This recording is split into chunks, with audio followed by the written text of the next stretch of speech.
بسم اللہ الرحمن الرحیم۔ السلام علیکم ورحمۃ اللہ وبرکاتہ۔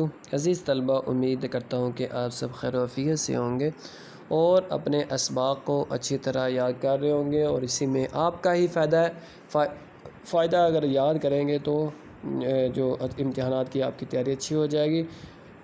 اگر یاد نہیں کریں گے، اگر توجہ نہیں دیں گے تو پھر اس میں آپ کا نقصان ہے کہ آپ جو محنت کرنے والوں سے پیچھے رہ جائیں گے۔ آج کی جو ہماری نظم ہے وہ پیوستہ شجر سے امید بہار رکھا ہے، کیونکہ پچھلے سبق میں ہم نے علامہ اقبال کا تعارف پڑھا تھا۔ آج ہم ان کے اشعار کی جو نظم ہے پیوستہ شجر سے امید بہار رکھا، اس کی تشریح کی طرف آتے ہیں۔ تو کتاب کا صفحہ نمبر 120 پر یہ ہماری آج کی نظم موجود ہے، پیوستہ شجر سے امید بہار رکھا۔ جی تو پیارے بچوں، علامہ اقبال کی نظم پیوستہ شجر سے امید بہار رکھا، آج ہم اس کی تشریح کی طرف آتے ہیں۔ تو تشریح کرنے سے قبل یہ بات آپ کو ذہن نشین کر لینی چاہیے کہ اشعار کی تفہیم کے لیے، اشعار کی تشریح کے لیے جو سب سے ضروری اور لازمی چیز ہوتی ہے وہ الفاظ کی اشعار کی ادائیگی ہوتی ہے۔ اگر آپ الفاظ کی اشعار کی ادائیگی ٹھیک طرح سے کر لیتے ہیں تو پھر اشعار کی تشریح آپ کے لیے آسان ہو جائے گی۔ تو آئیے ہم تشریح کی طرف بڑھتے ہیں۔ ڈالی گئی جو فصلیں خزاں میں شجر سے ٹوٹ، ممکن نہیں ہری ہو صحاب بہار سے۔ علامہ اقبال ہمارے قومی شاعر ہیں۔ آپ ایک قومی و ملی رہنما، ایک عظیم فلسفی اور مفکر بھی ہیں۔ آپ کو شاعر مشرق کا خطاب بھی دیا گیا ہے، کیونکہ آپ نے عالم اسلام اور خاص طور پر بر صغیر کے مسلمانوں میں آزادی کی روح بیدار کرنے کے لیے عظیم الشان اور بلند آہنگ شاعری فرمائی کہ جس سے نہ صرف قوم میں حریت و حمیت کے جذبات پیدا ہوئے بلکہ وہ ایک پرچم تلے اکٹھی بھی ہو گئی۔ آپ نے اپنی ملی شاعری سے قوم کو اتحاد و اتفاق اور باہمی یگانگت کا درس دیا ہے۔ یہ نظم بھی آپ کی ملی شاعری کا ایک منہ بولتا ثبوت ہے۔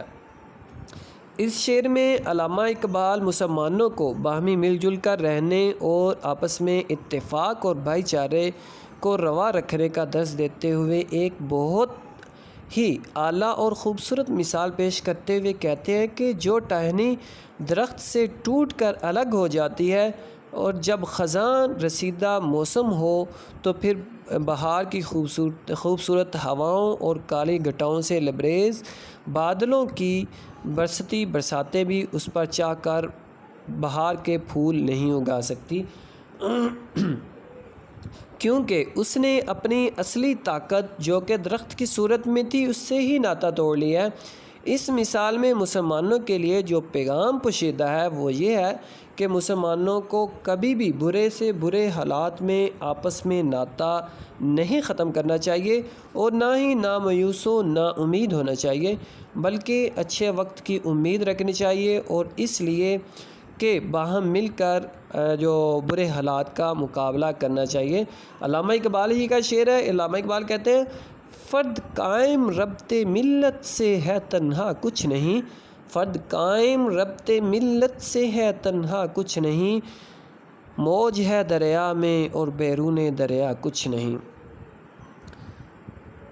دوسرا شعر ہے لازوال عہد خزاں اس کے واسطے، ہے لازوال عہد خزاں اس کے واسطے، کچھ واسطہ نہیں ہے اسے برگ و بار سے۔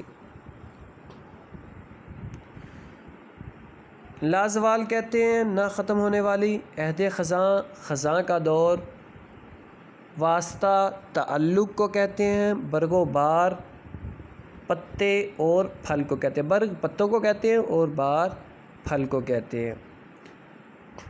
تشریح طلب شعر میں علامہ اقبال نے پچھلے شعر کا تسلسل جو ہے اس کو قائم رکھا ہے۔ اقبال نے جس ڈالی کے شجر سے ٹوٹ جانے کی مثال دی ہے کہ جس کو بہار میں ہرا ہونا نصیب نہیں ہوتا، اسی بات کو آگے بڑھاتے ہوئے فرماتے ہیں کہ اس درخت سے الگ ہو جانے والی ٹہنی کے لیے اب ایسا دور خزاں پیدا ہو جاتا ہے کہ جس کو زوال نہیں۔ اب درخت پہ آنے والی جو بہار ہے اور پھول اور پتوں سے اسے کوئی سروکار نہیں ہے، کیونکہ وہ اس درخت سے اپنا تعلق ختم کر بیٹھی ہے اور اب خود تو سوکھ جائے گی ہمیشہ کے لیے، جب کہ وہ شجر جس سے الگ ہوئی تھی اس کی شاخوں پر نئے سرے سے پھول اور پتے آ گئے ہیں، بہار نے ان پر پھول اور پتے اگا دیے ہیں۔ اس شاخ کو چاہیے تھا کہ جب درخت پر خزاں آئی تھی تو دوسری شاخوں کی طرح اس برے وقت کو جھیلتی، آج یہ بھی اچھے وقت میں بہار کے مزے لوٹ سکتی تھی، لیکن اس نے اپنے آپ کو خود گنوایا ہے۔ یہ مثال مسلمانوں کو باہمی اتحاد و یگانگت اور فرد اور قوم کے باہمی تعلق کو سمجھانے کے ضمن میں اقبال نے دی ہے، جیسا کہ وہ ہمیشہ سے اپنی نظموں میں یہ درس دیتے آئے ہیں۔ بقول اقبال ہی کا شعر ہے، اقبال کہتے ہیں، ایک ہوں مسلم حرم کی پاسبانی کے لیے، ایک ہوں مسلم حرم کی پاسبانی کے لیے، نیل کے ساحل سے تاب خاک کے کاشگر۔ علامہ اقبال نے ہمیشہ مسلمانوں کو ایک ہونے کا، ایک رہنے کا درس دیا ہے۔ علامہ اقبال کہتے ہیں کہ مسلمان اگر ایک رہیں گے، ایک ہو جائیں گے تو اسی میں مسلمانوں کی بھلائی ہے۔ اگر مسلمان جدا جدا ہو جائیں گے، الگ ہو جائیں گے، تو پھر مسلمانوں کا نام و نشان تک مٹ جائے گا۔ تیسرا شعر ہے تیرے گلستان میں بھی فصل خزاں کا دور، ہے تیرے گلستان میں بھی فصل خزاں کا دور، خالی ہے جیب گل زر کامل عیار سے۔ گلستان باغ کو کہتے ہیں، فصل خزاں کا دور یعنی کہ برے دن، جیب گل پھول کی جیب، زر کامل عیار خالص جو سونے کو کہا جاتا ہے، زر کامل عیار۔ تو تشریح طلب شعر میں علامہ اقبال نے پچھلے شعر کا تسلسل جو جاری رکھا ہے۔ علامہ اقبال شعر میں برصغیر کے مسلمانوں کی زبوں حالی اور کی طرف اشارہ کرتے ہیں اور یہ کہتے ہیں کہ اس دور میں انگریز سامراج اور ہندوؤں کی ملی بھگت سے ملت اسلامیہ کو جو نقصان پہنچانے کی سازشیں جاری و ساری تھیں، ان کی طرف علامہ اقبال کا اشارہ ہے۔ انہوں نے گلستان اور موسم خزاں کی تشبیہ سے مسلمانوں کے زوال کی نشاندہی کی ہے، کیونکہ مسلمانوں نے بر صغیر پر کئی سو سال تک حکمرانی کی، لیکن آخر کار اپنوں اور غیروں کی ریشہ دوانیوں سے زوال کا شکار ہو کر رہ گئے۔ مسلمانوں کی وہ جو اتنی بڑی سلطنت تھی، وہ جو چند سالوں میں مسلمانوں نے گنوا دی۔ اس شعر میں اقبال فرماتے ہیں کہ اے مسلمان، تیرے گلشن میں، تیرے باغ میں بھی ہر طرف خزاں چھا گئی ہے اور پھول بھی مرجھا گئے ہیں، حتیٰ کہ ان میں موجود زردانے جن میں نئے بیج بننے کی امید ہوتی ہے وہ بھی خالی ہیں، یعنی پھول اس قابل نہیں رہے کہ بہار کی توقع میں پھر سے کھلنے کی امید کر سکیں کہ جب بہار آئے تو دوبارہ یہ کھل سکیں، ایسی ان سے امید نہیں کی جا سکتی۔ اس شعر میں اقبال مسلمانوں کی باہمی نا اتفاقی، خلفشار اور نا امیدی کی کیفیت پر تنقید کرتے ہیں کہ تاکہ وہ سبق حاصل کریں اور جمود سے باہر نکلنے کی جو کوشش کریں، جمود سے باہر نکلنے کی صحیح کریں۔ تو اس میں علامہ اقبال نے مسلمانوں کو یہ درس دیا، مسلمانوں کو یہ سبق سکھایا ہے کہ اگر تم باہر نہیں آؤ گے، اگر تم جو اپنی اس جھگڑوں کو نہیں چھوڑو گے تو تم کبھی بھی کامیاب نہیں ہو سکتے۔ علامہ اقبال کہتے ہیں کہ گنوا دی ہم نے جو اسلاف سے میراث پائی تھی، ثریا سے زمیں پر آسمان نے ہم کو دے مارا، کہ جو ہمارے آباء و اجداد نے اتنی بڑی سلطنت قائم کی تھی، ہم نے اس کو گنوا دیا ہے۔ تو عزیز طلبہ، آج کے لیے اتنا ہی کافی ہے، باقی جو ہم اگلے سبق میں کریں گے باقی کے جو رہ جانے والے اشعار ہیں۔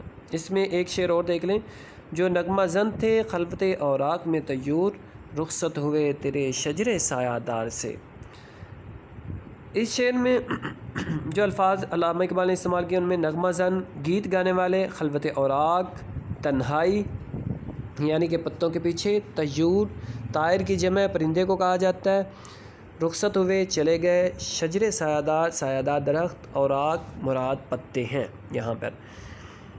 اس شعر میں پچھلے شعر کا تسلسل ہے جس میں اقبال نے مسلمانوں کو باہمی الفت اور اتحاد کا درس دیتے ہوئے سمجھایا ہے کہ تمہارے چمن میں بھی خزاں کا دور دورہ ہے اور پھولوں میں بھی مزید کھلنے کی طاقت مفقود نظر آتی ہے۔ لہٰذا اس شعر میں بھی اسی بات کو جاری رکھتے ہوئے کہتے ہیں کہ مسلمانوں کو یہ بات سمجھانے کی کوشش کی ہے کہ مسلمانوں، تم نے من حیث القوم جو اتحاد کا شجر سایہدار اگایا تھا، جس پر تم سب مل کر پرندوں کی مانند چہچہاتے تھے اور خوشیوں بھرے گیت گاتے تھے، خزاں کے آتے ہی وہ تمام پرندے حوصلہ ہار کر اس درخت سے رخصت ہوئے ہیں۔ حالانکہ پیغام وہی ہے، اگر وہ ان حالات کا ڈٹ کر مقابلہ کریں تو خزاں ختم ہوتے ہی بہار بھی تو آ جائے گی۔ لہٰذا ان پرندوں کو مل جل کر اپنے آشیانے سے وابستہ رہنا ہوگا، اور وہ عظیم مسلمان رہنما جو اپنے کردار اور عمل کی وجہ سے مسلمانوں کی بیداری کا سبب بنے، انہیں آزادی کی راہ دکھائی، اب وہ اس دنیا فانی سے کوچ کر چکی ہیں۔ اس شعر میں جو پیغام پوشیدہ ہے، علامہ اقبال جو پیغام دینا چاہتے ہیں وہ یہی ہے کہ اگر قوم پر کوئی مصیبت یا آفت نازل ہو تو قوم کے افراد کو فرار کا راستہ اختیار نہیں کرنا چاہیے، کیونکہ وہی تو اصل طاقت ہے۔ اگر وہ ایک ایک کر کے الگ ہوتے گئے تو پوری قوم تباہی کا شکار ہو جائے گی، جبکہ اکٹھے رہ کر وہ بڑے سے بڑے طوفان کا سامنا بآسانی کر سکتے ہیں، کیونکہ اتفاق میں برکت ہے۔ اور بزرگوں کا قول ہے، ہمت مرداں مدد خدا، کہ جو انسان ہمت کرتا ہے اس کی اللہ تعالیٰ مدد کرتے ہیں۔ اقبال ہی کا ایک اور خوبصورت شعر ہے جو اس حوالے سے ہے۔ اقبال کہتے ہیں، قوموں کے لیے موت ہے مرکز سے جدائی، قوموں کے لیے موت ہے مرکز سے جدائی، وہ صاحب مرکز تو خود ہی کیا ہے خدائی۔ تو عزیز طلبہ، آج کے لیے اتنا کافی ہے، باقی جو ہے وہ ہم اگلے سبق میں کریں گے۔ اپنا بہت سارا خیال رکھیے گا۔ اللہ تعالیٰ ہم سب کا حامی و ناصر ہو، آمین۔